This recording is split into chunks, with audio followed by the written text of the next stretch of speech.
Good morning. It's 4:50. I've never been that early, but it's good. So I have got the chance to make some kilometers before it starts to get hot.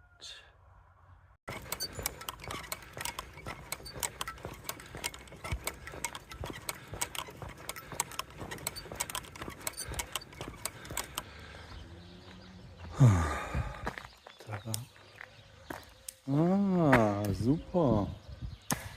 Es geht die Treppe runter. Ich kotze. It really sucks.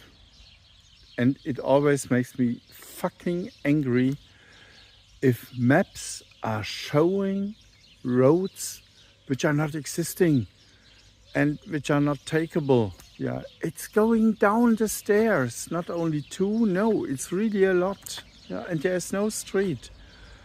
So I have to walk all the way back for, I don't know, 1.5 kilometers to cross this fucking train line. And then on the other side, going back, so.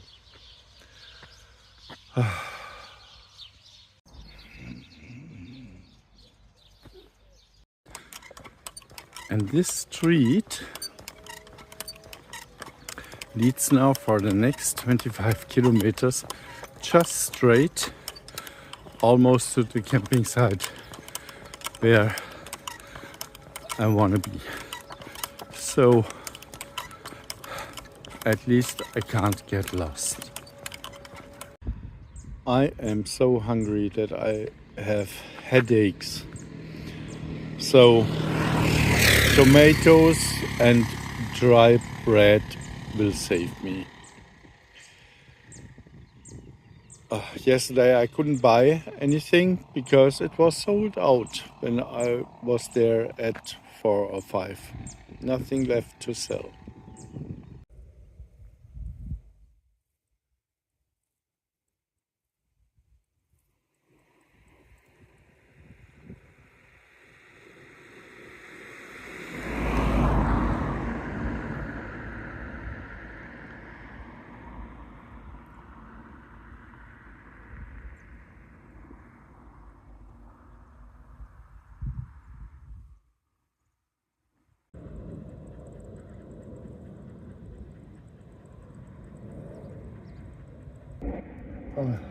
So I'm really tired today. For any reason, I woke up last night constantly, and so I feel that I'm really not fit. But thanks God, the road is good to walk. It's not a lot of traffic.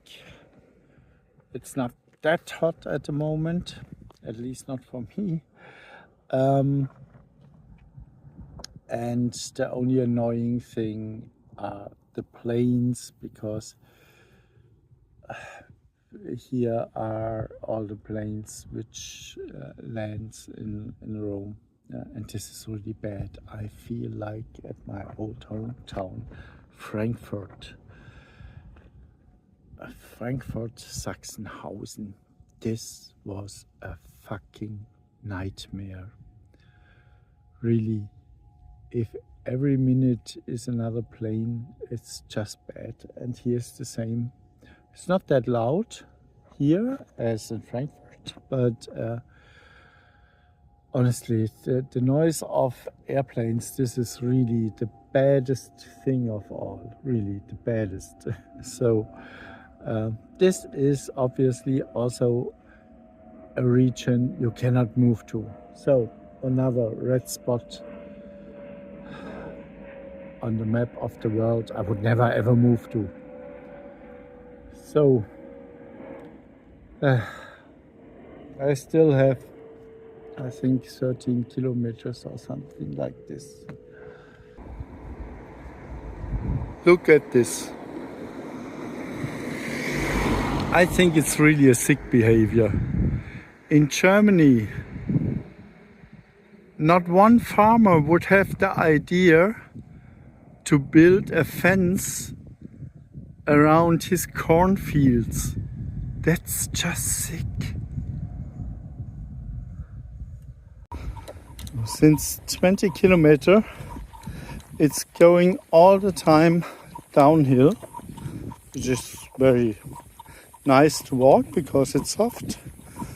And now we are just on 60 height meters. You can't see it on this picture. I don't know if you recognize it, but El Mare, behind this building. I was so hungry that I really ran more or less to the village and chose the very first open restaurant.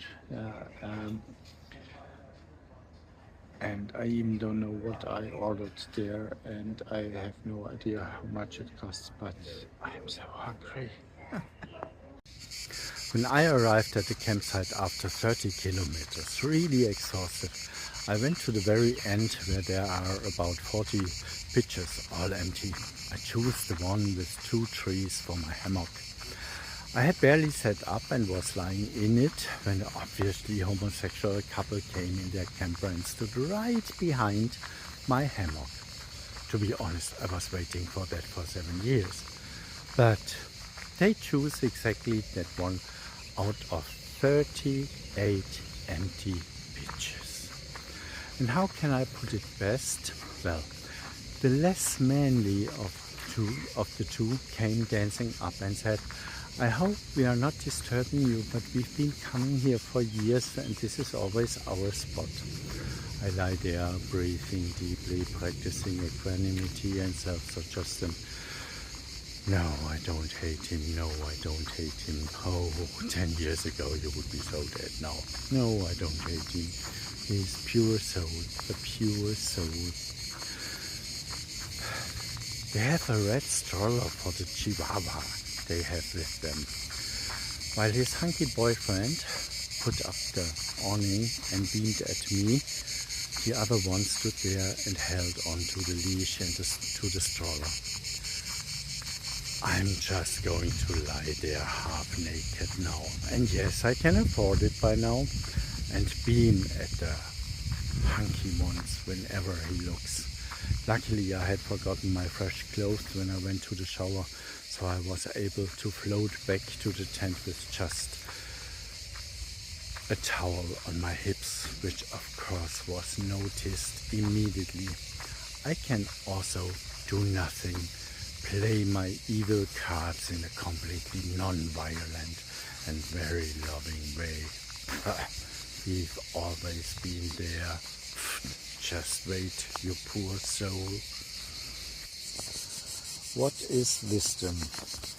Wisdom is a complex and profound concept that includes knowledge, life experience and deep insight into the human condition.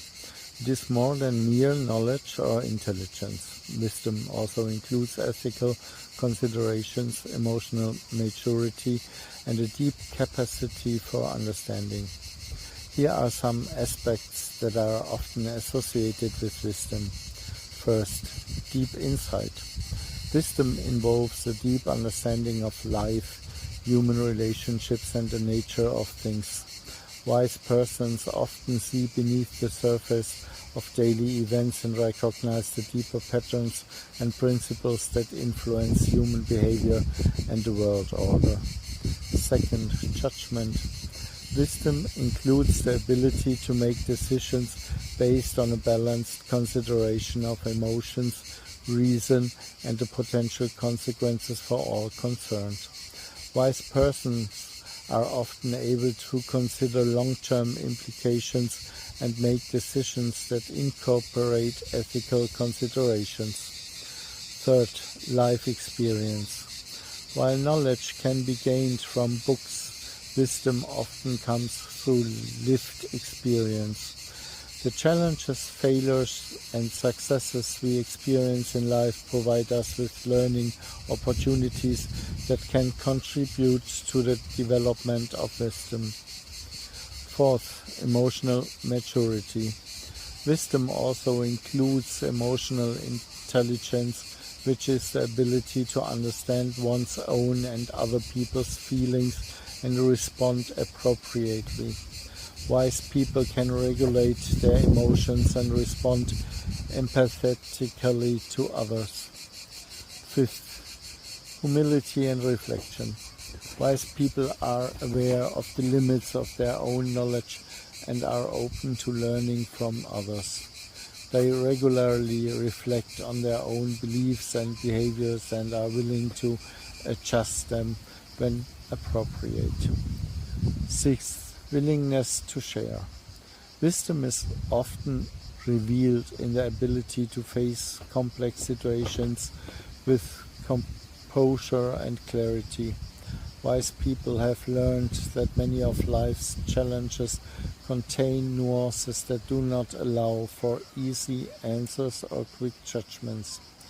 Their responses are therefore thoughtful and show an appreciation of the complexity of human affairs. Another hallmark of wise people is their ability to reconcile. They strive to build bridges rather than deepen divides. This is evident in their handling of conflict, where they often act as mediators who understand that true solutions rarely lie in winning or losing an argument, but in achieving a deeper understanding and mutual respect. Wisdom is also associated with a kind of freedom from jumping to conclusions, freedom from the tyranny of the ego, and freedom to break free from societal expectations. To live more authentically. Wise people are often role models for a life deeply rooted in genuine values and constant self-knowledge. Wisdom also means leaving anger, pride, deception and greed behind and recognizing when it is only the ego that feels attacked. Wisdom gives every person we meet the possibility to be nothing more than a pure soul, which we can perceive regardless of the past or social environment, because we give it the opportunity to shine the way it is. However, this also means that we approach the other person with nothing more than the pure soul too. To do this, however, you must know your own soul well and acknowledge it as it is. Be honest, how often have you actually reflected on yourself? When was the last time you noticed that you had learned something that had nothing to do with classical knowledge? How wise would you rate yourself on a scale of 1 to 10? Why? Developing wisdom is a lifelong process that requires introspection, patience, and a willingness to continually evolve and adapt. It also requires the courage to take unpopular paths and to remain steadfast in the midst of uncertainty and change. In a world that often prioritizes quick answers and instant gratification, wisdom stands as a beacon of depth and sustainability. Wisdom, one could say, is ultimately a form of love of truth, of humanity, and of life itself. It represents a deep connection with the universe and a commitment to using that understanding for the benefit of all. Have you ever met somebody who welcomed you with warmth and whose kindness and compassion were visible and almost tangible in their shining eyes? I believe these are also symptoms of wisdom. It is not absolutely necessary to verbalize wisdom, because it is shown above all through actions and togetherness and the absence of a constantly hurt ego.